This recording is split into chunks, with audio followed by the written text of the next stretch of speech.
ಅಕ್ಷರದವ್ವ ಮಾತೆ ಸಾವಿತ್ರಿಬಾಯಿ ಪುಲೆ ಆದರ್ಶ ಬದುಕು ನಮ್ಮೆಲ್ಲರಿಗೂ ಮಾದರಿ ಎಂದು ಶ್ರೀಮತಿ ವಿ.ಬಿ. ಕುಂಬಾರ್ ಹೇಳಿದ್ದಾರೆ.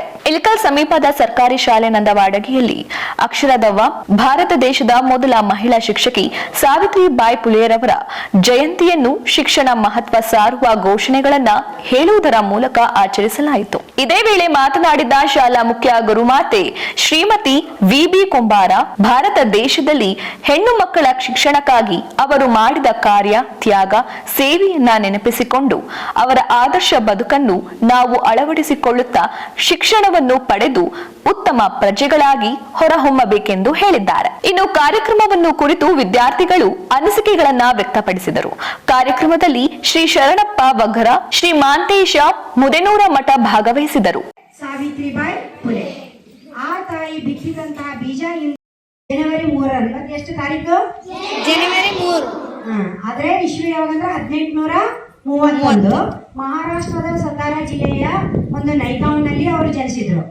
ಅವ್ರ ತಂದೆ ಖಂಡೋಜಿ ನೇವಸೆ ಪಾಟೀಲ್ ಅಂತ, ಅವರ ತಾಯಿ ಲಕ್ಷ್ಮೀಬಾಯಿ. ಇವರು ಕೇವಲ 10 ವರ್ಷ ಅಂದ್ರ 7ನೇ ವರ್ಷದಾಗ 1ನೇ ಕ್ಲಾಸಿಗೆ ಬರ್ತೀರಿಲ್ಲ ನೀವು, 2ನೇ ತಂದ್ರ 8, 3ನೇ ತಂದ್ರ 9, 4ನೇ ತಂದ್ರ 10 ವರ್ಷ. 10 ವರ್ಷಕ್ಕೆ ಅವ್ರು ಮದುವೆ ಮಾಡಿದ್ರು.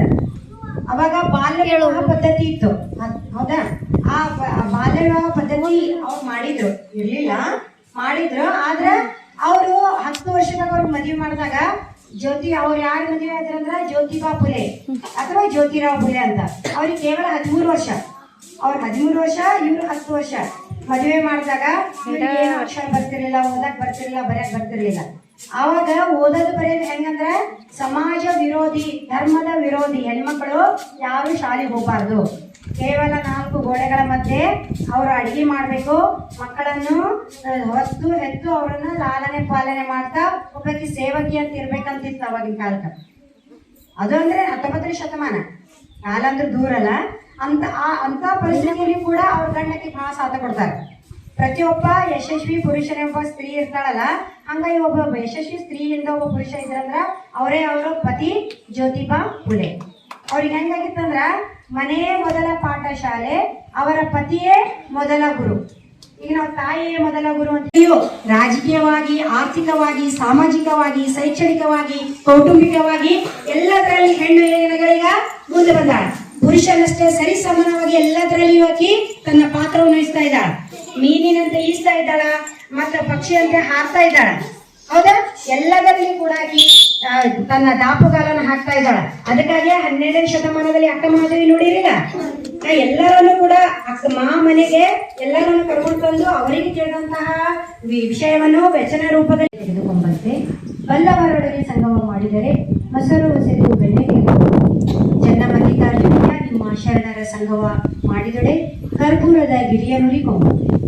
ಸದಾ ಸ್ಮರಣೀಯರಾದ 12ನೇ ಶತಮಾನದ ಬಸವಾದಿ ಪ್ರಮುಖರನ್ನು ಹಾಗೂ ಪರಮ ಪೂಜ್ಯ ಡಾಕ್ಟರ್ ಮಹಾಂತಪ್ಪನವರನ್ನು ಸ್ಮರಿಸಿಕೊಂಡು ಬಸವವಿಜಯದ ಮೂರ್ತಿಗಳಾದಂತಹ ಪರಮ ಪೂಜ್ಯ ಮಹಾಂತಪ್ಪನವರ ಇದಾವಲಿಗಳಿಗೆ ಶರಣೆಂದು ಯಾವತ್ತೂ ನಮ್ಮ ಶಾಲೆಯ ಅಧ್ಯಕ್ಷ ಸ್ಥಾನವನ್ನು ವಹಿಸಿಕೊಂಡಂತಹ, ನಮ್ಮ ಶಾಲಾ ಸಂಸತ್ತಿನ ಅಧ್ಯಕ್ಷರಾದಂತಹ ಶ್ರೀಮತಿ ಜಯಶ್ರೀ ವಗ್ಗರವರ ಪರವಾಗಿ ಬಂದಂತಹ ಶ್ರೀಯುತ ಅಣ್ಣನವರೇ ಹಾಗೂ ಇನ್ನೊಬ್ಬ ಅಣ್ಣನವರಿಗೂ ಹಾಗೂ ನನ್ನ ಶಾಲೆಯ ಎಲ್ಲ ಸಹ ಶಿಕ್ಷಕ ಬಂಧುಗಳು ಹಾಗೂ ಪಕ್ಕದ ಶಾಲೆಯ ನನ್ನ ಸ್ನೇಹಿತೆ ಗಂಗಾ ಮೇಡಮ್ ಅವರಿಗೂ ಹಾಗೂ ನನ್ನೆಲ್ಲ ಮುದ್ದು ಮಕ್ಕಳಿಗೂ ಕೂಡ ಇಂದು ಸಾವಿತ್ರಿಬಾಯಿ ಪುಲೆ ಅಕ್ಷರದ ಅವ್ವ, ಭಾರತದ ಪ್ರಪ್ರಥಮ ಶಿಕ್ಷಕಿಯಾದಂತಹ ಸಾವಿತ್ರಿಬಾಯಿ ಪುಲೆಯವರ ಜನ್ಮದಿನದ ಹಾರ್ದಿಕ ಶುಭಾಶಯಗಳು.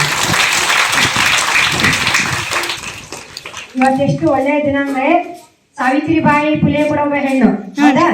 ನಮ್ಮ ಶಾಲೆ ಕೂಡ ಹೆಣ್ಣು ಮಕ್ಕಳ ಸರ್ಕಾರಿ ಹೆಣ್ಣು ಮಕ್ಕಳ ಪ್ರಾಥಮಿಕ ಶಾಲೆ ನಂದವಾಡಗಿ, ಹೌದಾ? ಈ ಶಾಲೆಯಲ್ಲಿ ಒಂದು ತಾಯಿಯ ಒಂದು ಜನ್ಮದಿನವನ್ನು ಆಚರಿಸ್ತಾ ಇದೀವಿ ಅಂದ್ರೆ ನಮ್ಮೆಲ್ಲರಿಗೂ ಒಂದು ಇವತ್ತಿನ ಸುದೈವ ಅಂತ ಹೇಳ್ಬೋದು.